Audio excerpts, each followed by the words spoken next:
Hello everyone, I have another Peter Svidler game to show you from the third round of the Grenke Chess Classic.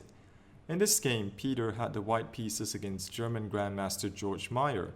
So without further ado, let's jump into this game.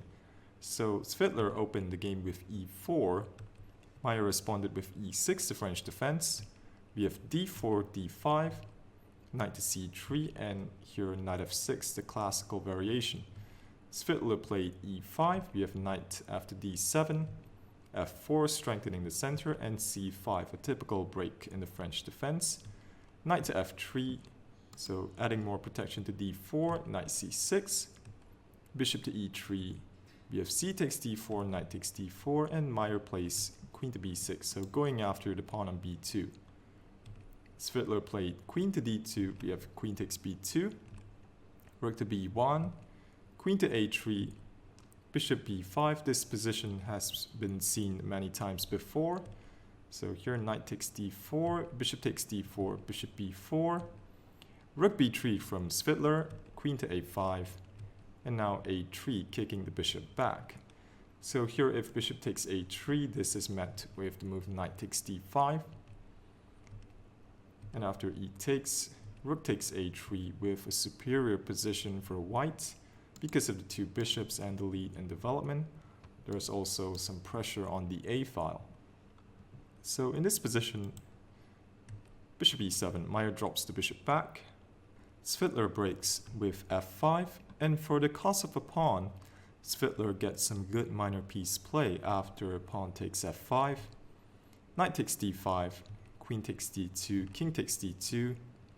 Now Meier played bishop to d8, guarding against the threat of knight c7 check. And here rook c3 from Svidler. And rook c3 is a rare move, only one game in the database, and this sets a trap because if black were to castle kingside, this runs into the move rook takes c8, and bishop takes d7, winning two pieces for the rook. Black can try bishop g5 check, and bring the rook over to d8, but here e6, and white keeps the material. So in this position, after rook c3, I believe black should play the move a6 to kick the bishop away. Bishop to a4 runs into another tempo gainer in b5, so bishop d3, and here simply castles. Black is behind in development, but at least his king is safe, and he has no real weaknesses in this position. But in the game we see the move bishop to a5 from Meier, so this pins the rook, and Svidler responds with knight c7 check, winning the bishop pair. King d8, rook back to c3, and now knight to f8. Svidler now played bishop to c5, so not allowing Meier to establish his knight on e6, because if knight to e6, after rook d1, all of white's pieces are in position to strike. Here knight takes c5 is kind of forced, and after rook takes c5, king steps out of the rook's line, rook c7 check, king e6, rook to e1, rook to d8, king c1, mate is still being threatened with bishop c4, so here bishop d7 to give the king a flight square on e7, and after rook d1, white has a positional advantage. This rook is simply too powerful on the 7th rank, and this bishop is also a monster, eyeing f7. And if black tries to challenge that rook with rook a to c8, then rook d takes d7 wins material. So in this position, Meier played after bishop c5, Meier played bishop to d7. So trying to exchange some of white's active pieces. Svidler played bishop takes f8. So if rook takes f8, this runs into rook d3, pinning and winning the bishop. So here we have bishop takes b5, bishop takes g7, rook to g8, bishop f6 check. So from the resulting traits, Svidler gave up the bishop pair, but he managed to get this bishop to a nice square, which is supported nicely by this pawn, and black has to be a bit careful here. King d7 for Meier, and Svidler brings the other rook into the game, rook to d1. So here, rook takes g2 check is actually completely fine. After king e8, king to e6 runs into rook d6 mate, so king to e8, king f4. Computer thinks this is absolutely fine for black, but it does look kind of scary. Since white has full control of the C and D files, black can't get the rook into the game, and he has to worry about potential mating threats on d8. And there are also instances where white could swing his rook over. This could be quite dangerous. So Meier played the more human move. He played f4. And g3 is a good move from Svidler, simply attacking this pawn.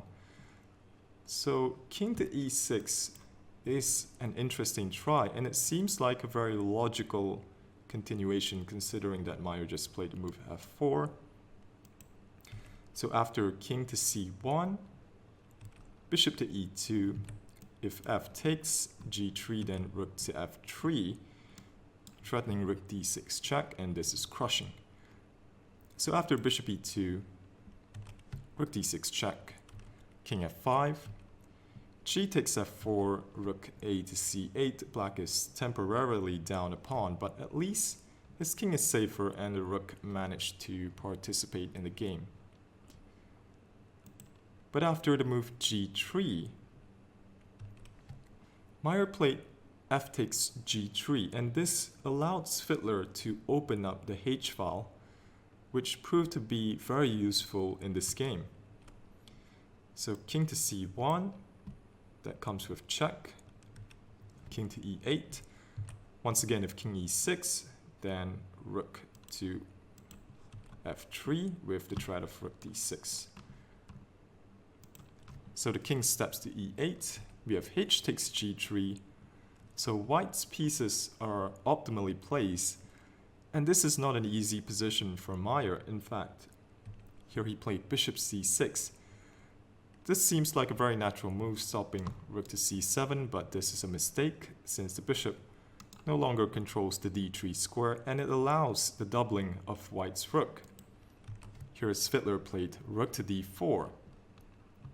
Now if bishop back to b5, then white can play the move g4, and the idea is to simply play rook h3, play rook takes h7, and black would be completely paralyzed in the resulting position because of the mating threats on d8 and h8, and this is going to be extremely good for Svidler.